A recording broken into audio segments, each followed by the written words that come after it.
Lições Bíblicas Dominical, na apresentação de Andy Moura. Que a graça e a paz de Cristo seja com todos. Estamos iniciando aqui no canal mais um podcast, Lições Bíblicas Dominical, e desta vez uma nova exposição no Novo Testamento. E o título do nosso podcast é Seu Reino Não Terá Fim, Vida e Obra de Jesus segundo o Evangelho de Mateus. A lição que vamos estudar hoje é a lição de número 1, que tem o seguinte título: O Evangelho de Mateus. Esta lição foi baseada no site Estudantes da Bíblia, da CPAD, primeiro trimestre de 2018, com os comentários de Natalino das Neves, e foi adaptada e interpretada por Andy Moura. Mas, antes da gente iniciar o estudo de hoje, queremos fazer como sempre, te convidar a se inscrever no canal se ainda não é um inscrito.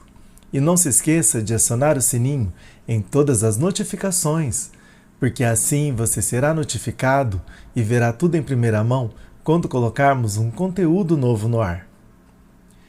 Deixe o seu gostei, porque desta forma o YouTube vai entender que o nosso conteúdo é relevante e assim ele estará oferecendo para mais pessoas. E compartilhe o link deste vídeo com seus amigos e conhecidos nas suas redes sociais. Tendo feito isso, vamos iniciar a aula de hoje. Então te convido a pegar um lápis, um papel e uma caneta para que você possa anotar pontos importantes desse estudo. E o texto áureo diz assim: Livro da geração de Jesus Cristo, filho de Davi, filho de Abraão. Mateus, capítulo 1 e o versículo 1. Verdade prática. O livro de Mateus nos ensina que Jesus é o Messias Rei, cumprindo as profecias do Antigo Testamento para estabelecer o reino dos céus. Ele nos convida a viver com base na humildade, perdão e compaixão, destacando o Sermão da Montanha como guia prático, além da missão de compartilhar o Evangelho e confiar na presença divina. A leitura bíblica em classe se encontra no livro de Mateus, no primeiro capítulo, do primeiro versículo até o versículo 17, que diz assim: Livro da geração de Jesus Cristo, filho de Davi, filho de Abraão. Abraão gerou a Isaque, e Isaque gerou a Jacó, e Jacó gerou a Judá e a seus irmãos. E Judá gerou de Tamar a Pérez e a Zerá. E Pérez gerou a Esrom, e Esrom gerou a Arão. Arão gerou a Aminadab, e Aminadab gerou a Naasson, e Naasson gerou a Salmão, e Salmão gerou de Raabe a Boaz, e Boaz gerou de Rute a Obed, e Obed gerou a Jessé. Jessé gerou ao rei Davi, e o rei Davi gerou a Salomão, da que foi mulher de Urias. Salomão gerou a Roboão, e Roboão gerou a Abias, e Abias gerou a Asa, e Asa gerou a Josafá, e Josafá gerou a Jorão, e Jorão gerou a Uzias, e Uzias gerou a Jotão, e Jotão gerou a Acás, e Acás gerou a Ezequias. Ezequias gerou a Manassés, e Manassés gerou a Amon, e Amon gerou a Josias, e Josias gerou a Jeconias e a seus irmãos na deportação para a Babilônia. E depois da deportação para a Babilônia, Jeconias gerou a Salatiel, e Salatiel gerou a Zorobabel, e Zorobabel gerou a Abiúde, e Abiúde gerou a Eliaquim, e Eliaquim gerou a Azor, e Azor gerou a Sadoque, e Sadoque gerou a Aquim, e Aquim gerou a Eliúde, E Eliúde gerou a Eleazar. E Eleazar gerou a Matã. E Matã gerou a Jacó. E Jacó gerou a José, marido de Maria, da qual nasceu Jesus, que se chama o Cristo. De sorte que todas as gerações, desde Abraão até Davi, são 14 gerações, e desde Davi até a deportação para a Babilônia, 14 gerações, e desde a deportação para a Babilônia até Cristo, 14 gerações. Introdução. Neste trimestre estudaremos o Evangelho de Mateus, o primeiro dos evangelhos sinóticos e o mais lido e estudado desde os primórdios do cristianismo. Ele apresenta uma estrutura marcadamente didática, distribuída por 5 grandes discursos, que são intercalados por narrativas. Em seu conteúdo se destacam o Sermão do Monte, as parábolas a respeito do reino dos céus, as orientações de Jesus para a igreja e o discurso escatológico. Quando lemos o Evangelho de Mateus, podemos perceber suas características judaicas que estimularam grupos judeus cristãos a usá-lo. Nesta primeira lição, abordaremos as questões introdutórias, como, por exemplo, a data e o ano em que foi escrito, bem como a genealogia de Jesus. Primeiro tópico: questões introdutórias. Em primeiro lugar, autoria e data. A autoria do primeiro evangelho, como apresentado na ordem canônica, é atribuída a Mateus, o publicano, que se tornou discípulo de Jesus. A igreja primitiva considerava o autor do evangelho, assim como os pais da igreja, Orígenes, Tertuliano e Eusébio. Quanto à data, situa-se entre os anos 60 depois de Cristo e 85 depois de Cristo. Em segundo lugar, a relação sinótica dos evangelhos de Mateus, Marcos e Lucas. A partir do século XVIII, os 3 primeiros evangelhos passaram a ser conhecidos como sinóticos. Sinopsis, que significa visão de conjunto. Em uma análise da organização narrativa da vida e obra de Jesus no Evangelho de João, comparada com a dos livros sinóticos, fica evidente a diferença entre eles e, consequentemente, o motivo dele não pertencer ao grupo. As similaridades entre os 3 evangelhos sinóticos conduzirão em determinados momentos uma análise comparativa de textos de Mateus com os evangelhos de Marcos e Lucas. Essa análise contribuirá para a interpretação do texto em apreciação. Mateus e Lucas possuem maior volume e, consequentemente, maior detalhamento de alguns episódios, como, por exemplo, tentação, infância e discursos de Jesus. Desse modo, os evangelhos de Mateus e Lucas têm um conteúdo maior que Marcos, mas eles se complementam. As semelhanças entre eles deram-lhes o título de Evangelhos Sinóticos. Em terceiro lugar, organização em blocos narrativos e discursivos. Mateus está organizado em blocos narrativos e discursivos. Nos blocos narrativos são apresentados relatos de uma série de eventos que cobrem certo período e variedade de locais. A apresentação da região e a cidade Cafarnaum, onde Jesus reside e convoca seus primeiros discípulos, o padrão da sua atuação na região e a popularidade conquistada é um exemplo de bloco narrativo. Mateus faz com requinte a relação entre agrupamentos narrativos e discursivos, preservando a ênfase nos discursos de Jesus. Como exemplo, a conexão entre o agrupamento narrativo Mateus capítulo 3, 4, 8 e 9, e o agrupamento discursivo, Mateus capítulo 5, 7 e 10. Assim Mateus dá ênfase nos ensinos de Jesus, de forma que seus seguidores possam se tornar cada vez mais disciplinados, guardando todas as coisas que ele tem ensinado.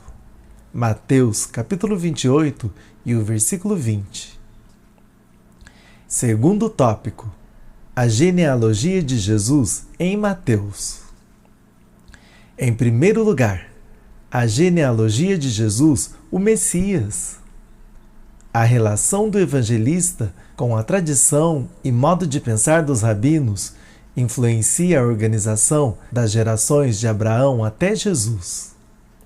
Ele divide em 3 grupos de gerações, de Abraão ao estabelecimento do reino sob Davi.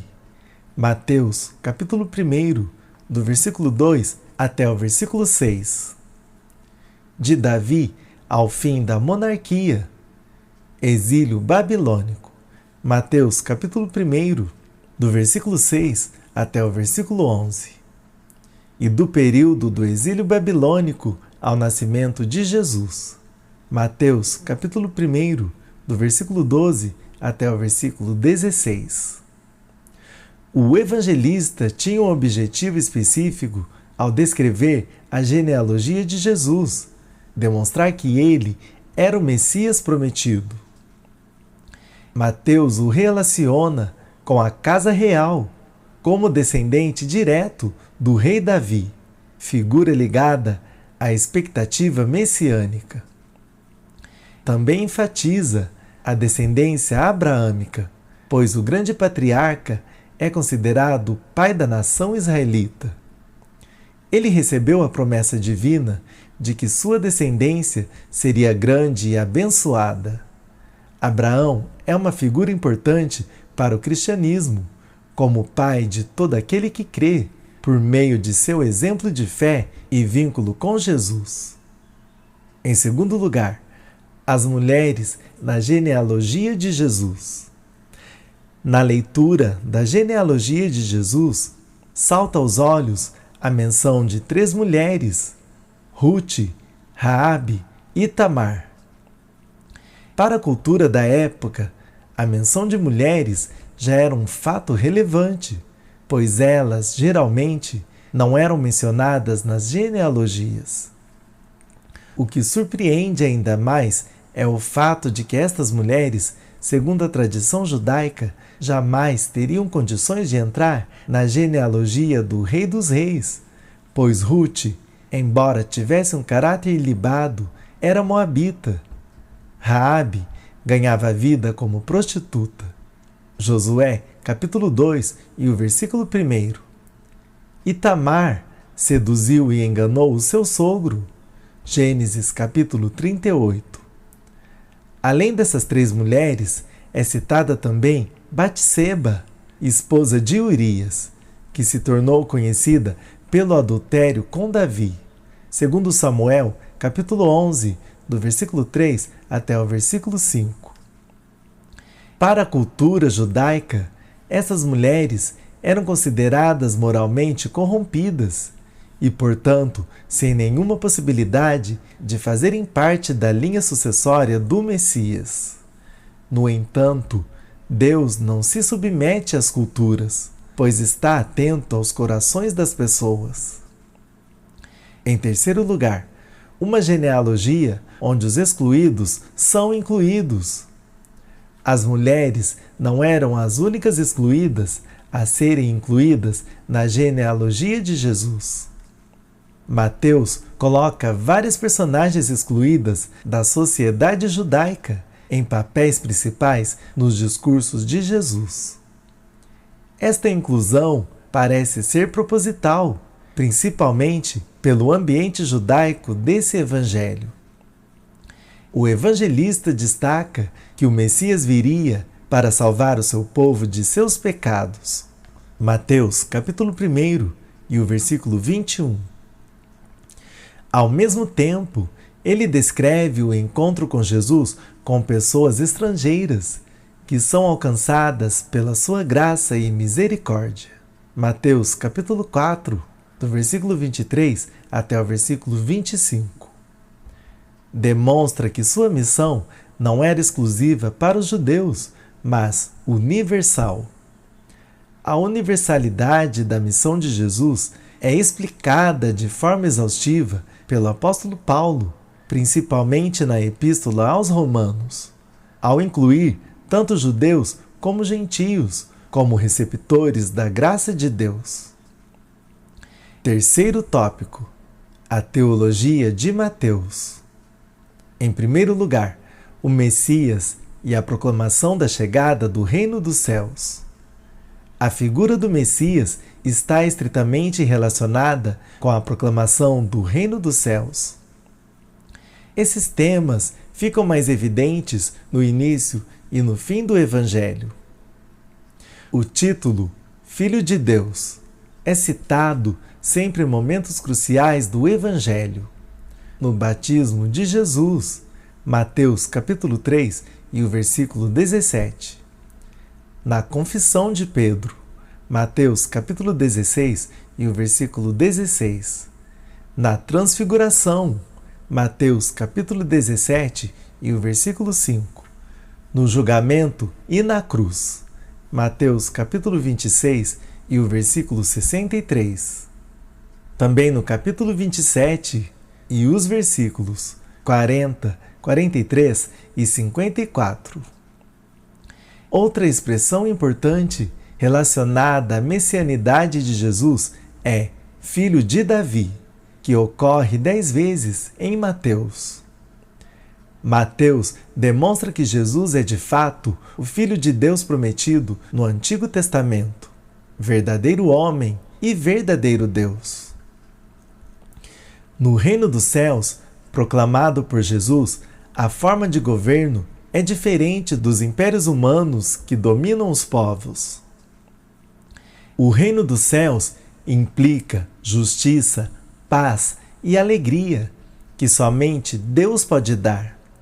Assim, a identidade messiânica de Jesus, o reino dos céus e temas recorrentes, a justiça e a lei, são os principais focos teológicos do Evangelho de Mateus. Em segundo lugar, o Evangelho de Mateus e a Igreja. Mateus menciona a Igreja por 2 vezes. Mateus capítulo 16 e o versículo 18. Também no capítulo 18 e o versículo 18. Enquanto o termo não é mencionado nos demais evangelhos. Em seus escritos, a comunidade cristã é incentivada a manter a fé em Cristo e a seguir suas diretrizes fundamentais e aos seus líderes. Os grandes discursos do Evangelho contêm as principais diretrizes à Igreja.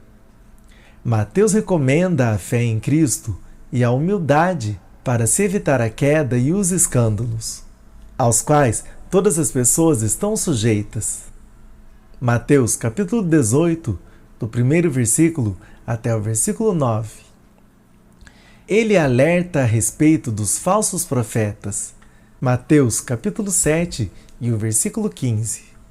E da existência tanto de santos como de pecadores na Igreja, cuja diferença ficará evidente apenas no dia do Senhor. Mateus capítulo 13, do versículo 36 até o versículo 43. Também no capítulo 22, do versículo 11 até o versículo 14. No Evangelho de Mateus, o estilo de vida apostólico e missionário é descrito. Mateus capítulo 9 e o versículo 36. Também no capítulo 11 e o versículo 1. E a Igreja é chamada para cumprir a sua missão evangelizadora. Mateus capítulo 28 e os versículos 19 e 20. Em terceiro lugar, o uso do Antigo Testamento em Mateus. O evangelista utiliza pelo menos uma série de 10 citações do Antigo Testamento para demonstrar que tudo o que aconteceu na vida e ministério de Jesus estava previsto. principalmente nos profetas. Mateus, capítulo 1 e o versículo 23. Também no capítulo 2 e os versículos 15 e 23. No capítulo 4, do versículo 14 até o versículo 16. No capítulo 8 e o versículo 17. No capítulo 12, do versículo 17 até o versículo 21. No capítulo 13 e o versículo 35. Capítulo 21, versículo 4 e o 5. E no capítulo 27 e o versículo 9. O cuidado de Mateus em demonstrar o cumprimento das profecias na vida e obra de Jesus tinha como objetivo demonstrar que o Messias não veio para destruir ou anular, mas para cumprir a lei e os profetas. Mateus capítulo 5 e o versículo 17. Principalmente por meio de sua morte na cruz, que era de difícil entendimento para um judeu, mesmo convertido ao cristianismo. Essa dificuldade será analisada com mais profundidade na lição 11. A utilização de textos do Antigo Testamento para explicar os acontecimentos da vida de Jesus e sua obra foi uma importante estratégia de Mateus para demonstrar que o plano histórico salvífico de Deus é único, tanto para judeus como para gentios. Conclusão. Na lição de hoje, uma introdução do Evangelho de Mateus, aprendemos que os evangelhos sinóticos, Mateus, Marcos e Lucas, evidenciam detalhes diferentes da vida e obra de Jesus, mas são coerentes no conteúdo. Que a genealogia matiana de Jesus tem o objetivo de apresentá-lo como Messias, cujo reino é universal, incluindo judeus e gentios, e que a teologia principal de Mateus é apresentar o reino dos céus por meio da Igreja e em concordância com o Antigo Testamento. E assim finalizamos mais um podcast. Lições Bíblicas Dominical, seu reino não terá fim. Vida e obra de Jesus segundo o Evangelho de Mateus. Agradecemos pela sua audiência e contamos com você numa nova edição. Que Deus vos abençoe.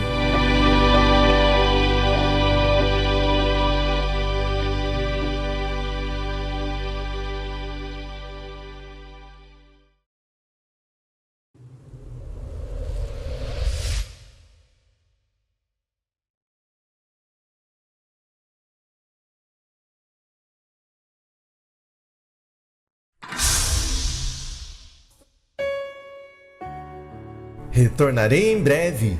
Em minhas mãos está o galardão, e darei a cada homem segundo os seus atos. AMRL3, o canal da família cristã.